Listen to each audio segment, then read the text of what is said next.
Hi everyone, I thought I would check in with you all with part 2 of my property update. Now, with part 1, if you remember, which was a couple of weeks ago, I said I needed to come back to you once I've been to the Conservative conference, which I've done, and the property event at the Excel, the 2-day event at the Excel, which I've done as well. Since then, of course, we've had even more political turmoil than was expected. So I think it's a good time to be back talking to you. In terms of the market, I noticed that Rightmove today are trying to say that the average property price has gone up 0.2% in the last month. Now, please don't take any notice of that. What people want for a property and what they're going to get is two different things. And on my Twitter the other day, I mentioned about gazundering.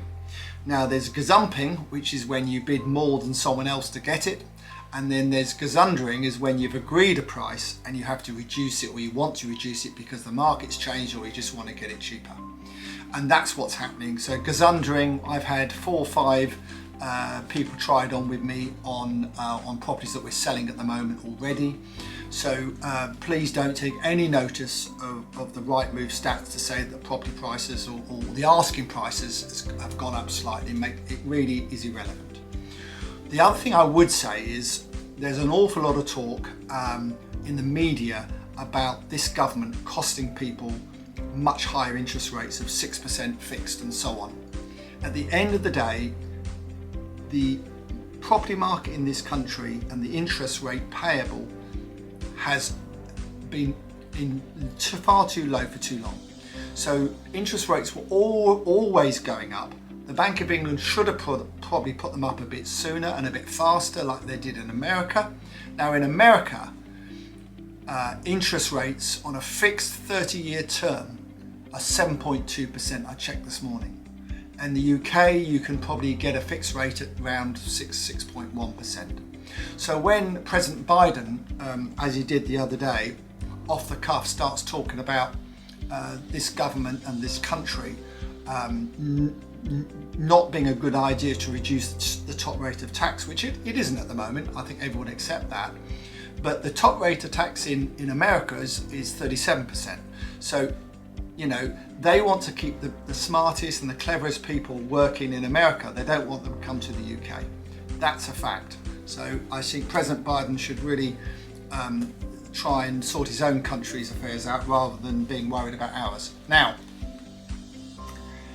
the property market is in the decline. There's no question about that. You can't have all this bad news, interest rates rising and so on, and not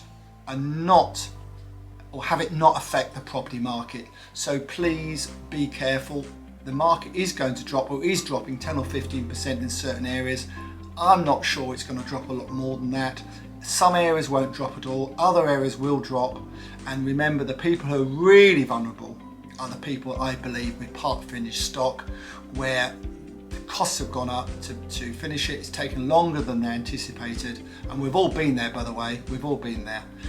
And in the past, they've got out of jail with property inflation, with the prices going up to 10-20% from what they thought they were going to sell them at. That isn't going to happen now. In fact, they might be 10% less. So those people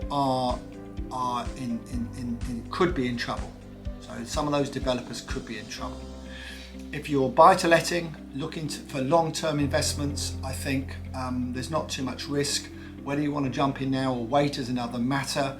And of course, if there's a really good deal, and we've got, by the way, Property Elevator live at the Landlord Show at Billingsgate on the 2nd of November. And if you've got a really good deal, please apply to be on the show live at the show.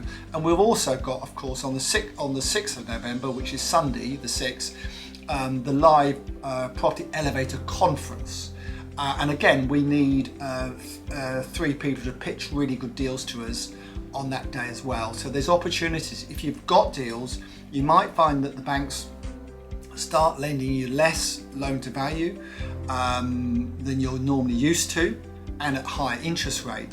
But of course, you can come to people like me and Ranjan and Paul Mahoney, Nicholas Woolwork and others, I'm sure, who will fund deals if the deal is good enough. So I wouldn't be too despondent. There's going to be great opportunities. I don't think, like I said before, there's no rush. Interest rates were always going to go up. This isn't something new. It suddenly happened, in my view, because it was always going to happen. And there's been some analysis done that said that what the mini budget has done in the last month has made about 0.5% difference to what interest rates were going to be. I think things will settle down. Whether Liz Truss, I nearly said Theresa May then, she's already gone. Liz Truss last the month, I'm not so sure she will. My contacts in the government are saying, you know, it's touch and go whether she doesn't resign in the next few days. So we'll see what happens there. But remember, great opportunities. Please be careful. Don't jump into anything. If you've agreed a deal in the last 2 or 3 months, you may want to go back and do some gazundering on it. You may not. That's entirely up to you. But if you now think you're paying too much for it, I think if you're looking in terms of refurbishing and selling on in 6, 9 months, a year's time, you should reduce the price you think you'll get for it by 10%. That would be, I think, a sensible thing to do. So I hope to see you at one of our live events with Property Elevator. If I don't forget, I've got Twitter, which is I regularly update Twitter with some really professional comments from the property industry and people that I know in the industry. And I've got Instagram, and of course, thank you very much for watching here on YouTube. So good luck to everyone. I'm sure we'll be in touch again soon.